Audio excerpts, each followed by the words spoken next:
Madame, Monsieur, bienvenue. Vitamine B vous accueille sur ce plateau pour parler des 10 commandements. Aujourd'hui, nous évoquons la 10e parole de ces 10 commandements. Philippe Malidor, bonjour. Bonjour.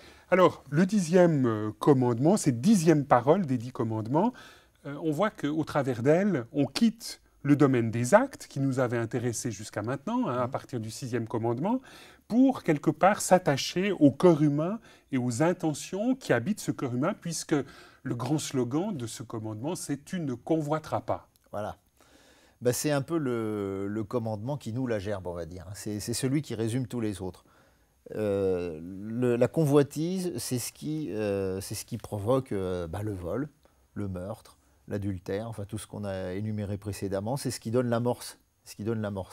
Mais là, on a l'impression qu'on est plus dans l'ordre de l'intention que dans l'ordre des actions concrètes. Ah, tout à fait. D'ailleurs, comme vous l'avez dit, il n'y a pas d'acte de nommer. Là. Tu ne convoiteras pas, c'est dans la tête que ça se passe. Donc finalement, ce 10e commandement cherche à s'attacher à ce qui se passe dans notre fort intérieur. Tout à fait. Et donc il y a une liste de choses, de gens, etc. C'est assez drôle, c'est un peu rupestre, on pourrait dire, ou bucolique, comme ça. La maison, on ne doit pas convoiter la maison de son prochain, la femme de son prochain, son serviteur, sa servante, son bœuf, son âne, et finalement rien de ce qui appartient à notre prochain. Maintenant. D'accord, donc voilà, là, finalement, vous-même, aujourd'hui, lorsqu'on vous lit sur ces 10 paroles, vous seriez prêt à dire que finalement il faut un peu laisser tomber ces objets concrets qui sont datés pour en amener d'autres. La Mercedes. Les ânes, dans certains pays, ça marche encore. Et d'ailleurs, moi-même, j'ai toujours rêvé d'avoir un âne parce que je trouve ça sympathique. Mais j'ai pas assez de terrain pour lui donner à manger. Donc, j'ai cessé de convoiter l'âne de mon voisin.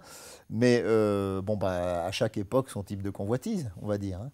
Et aujourd'hui, si vous aviez à transcrire en français courant ce 10e commandement, qu'est-ce que vous diriez? Tu ne convoiteras pas quoi? La maison, ça tient toujours. Oui. La femme, ça tient toujours. La femme, oui, mais le champ, on peut laisser tomber. Le champ, non, pas forcément. Le joli terrain de ton voisin ou sa villa, etc. Oui, ça tient toujours. Hein, mais c'est surtout la voiture, les appareils vidéo, enfin tout ce que vous pouvez imaginer, quoi. Hein. La paye, la fiche de paye de ton voisin, quand il en a encore une. On peut faire... La liste, elle est infinie. Elle est d'autant plus infinie que toute notre société fonctionne sur la convoitise. Alors, Jonathan Hanley raconte dans un de ses livres que son beau-père était un... Jonathan Hanley, c'est donc un écologiste, c'est ça? Non, pas du tout. Non, c'est un gars que je connais qui est, on va dire, franco-anglais en quelque sorte. Enfin, il est à cheval sur les deux cultures. Et je crois que c'est dans son livre qui s'appelle « Vers une foi sereine », qui a été édité chez Farrell aussi, où il parle de son beau-père, qui était un ouvrier gallois. Et cet ouvrier gallois vivait avec presque rien, et il n'avait jamais envie de rien qui ne soit le minimum utile. Et il explique que c'était quelqu'un, mais qui était d'une sérénité absolue, parce qu'il ne convoitait absolument jamais rien. Et Jonathan dit, mais avec des gens comme ça, l'économie est absolument fichue. Quand vous regardez la pub, on vous persuade d'acheter des trucs parfaitement, expliquez-nous un peu, ou en tout cas un peu inutiles. C'est quoi la convoitise? La convoitise, c'est d'avoir envie de ce qu'on n'a pas. Bon, alors vous me direz, c'est pas forcément de la convoitise. Si par exemple, je manque de pain, c'est peut-être un peu normal que j'ai envie d'avoir du pain. J'ai envie d'avoir du pain. Mais la convoitise, on va dire que c'est le désir, mais le désir mal aiguillé. Et en général, un désir qui se projette, encore une fois, contre mon prochain. Donc là, vous opérez un distinguo entre ce qui est de l'ordre du désir et de l'ordre de la convoitise. L'un serait absolument. Plutôt positif et l'autre négatif. Tout à fait, parce que ce qu'il convient de préciser, c'est que contrairement au bouddhisme où le désir est un mal en soi qu'il convient d'éteindre, le nirvana, c'est l'extinction. Ça veut dire extinction de tout désir. Vous ne trouvez pas ça du tout dans la Bible. La Bible, elle est entièrement faite de désir, de passion, d'envie de faire ceci, d'envie de faire cela. Même la vie du Christ, enfin le Christ était un être de désir de tout un tas de choses, hein, que les gens se comportent mieux, d'amitié, enfin de tout ce que vous voulez. Jésus n'était pas un être exempt de désir, fort loin de là. Donc ce n'est pas le désir qui est condamné. Le commandement ne dit pas tu n'auras pas de désir, il dit tu ne convoiteras pas le bien, la femme, etc. de ton prochain. C'est-à-dire ton désir ne doit pas se faire au détriment de ce que tu vois chez ton prochain qui te ferait plaisir.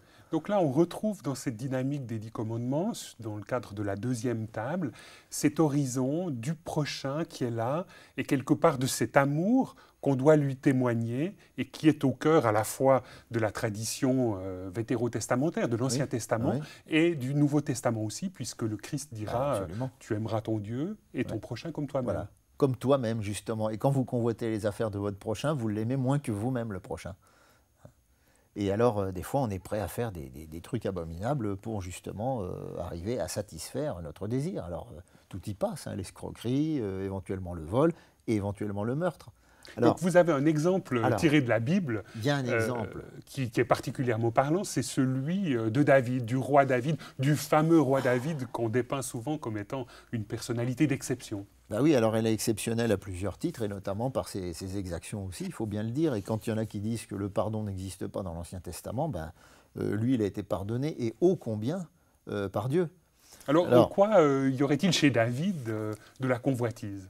Eh ben, déjà, il a convoité la femme de son prochain. La femme d'Uri? La femme d'Uri, voilà, qui était son voisin. Alors, elle se baignait probablement toute nue comme à l'époque. Elle était très belle, et puis il dit il faut que je l'aie. C'est vraiment l'instinct brut de décoffrage, on va dire, ou brut tout court. Et puis, il orchestre une magouille, on va dire, pour que son mari se fasse tuer. Ah non, c'est qu'il couche avec elle, elle devient enceinte.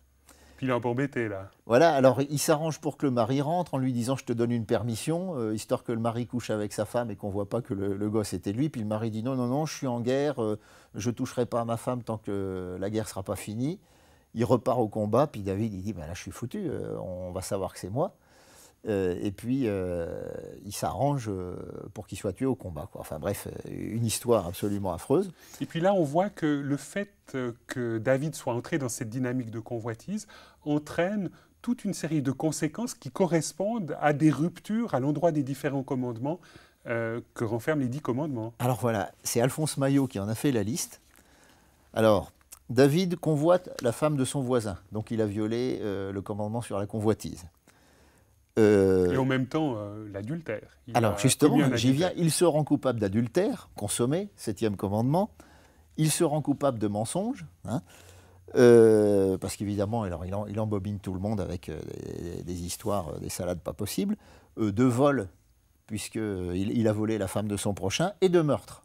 Puisqu'il ira dire à l'un des généraux de son armée qu'il faut mettre Uri au front pour qu'il soit tué lors d'un assaut. Comme ça lui permet d'épouser la veuve, quoi. Voilà. Bathsheba. Voilà, Bathsheba.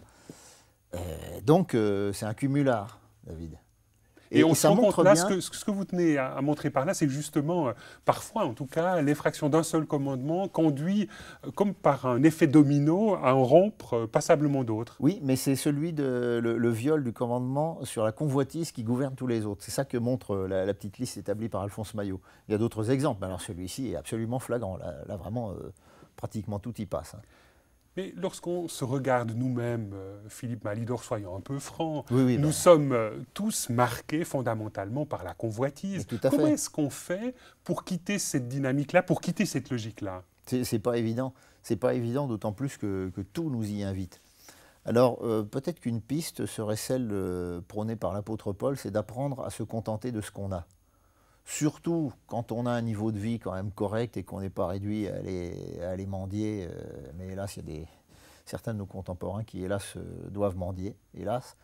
Mais quand on n'est pas réduit vraiment à être dans un état de nécessité, on peut apprendre, comme le beau-père de Jonathan Hanley, à se contenter de ce qu'on a.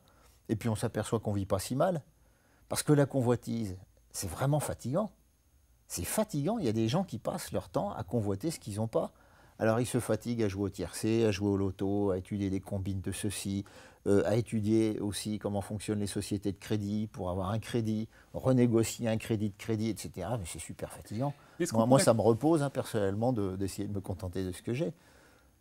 Est-ce que finalement, justement pour remédier à ces instincts de convoitise ou de convoiteur qu'on pourrait avoir en soi, on n'a pas quelque part à se référer au début des 10 commandements et à se rappeler qu'à l'origine de cette dynamique d'alliance entre Dieu et son peuple, il y a une intervention de salut, il y a une intervention qui fait que Dieu se donne lui-même et que finalement peut-être que notre convoitise trouve son extinction dans ce face-à-face avec Dieu. Oui, tout à fait, parce que la convoitise, c'est aussi une angoisse.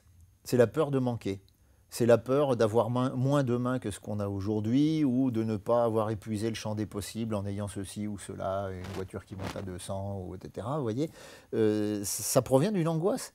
Et si vous êtes confiant dans votre Dieu, en ce sens qu'il pourvoira vraiment à vos besoins, ben alors vous êtes d'une tranquillité absolue.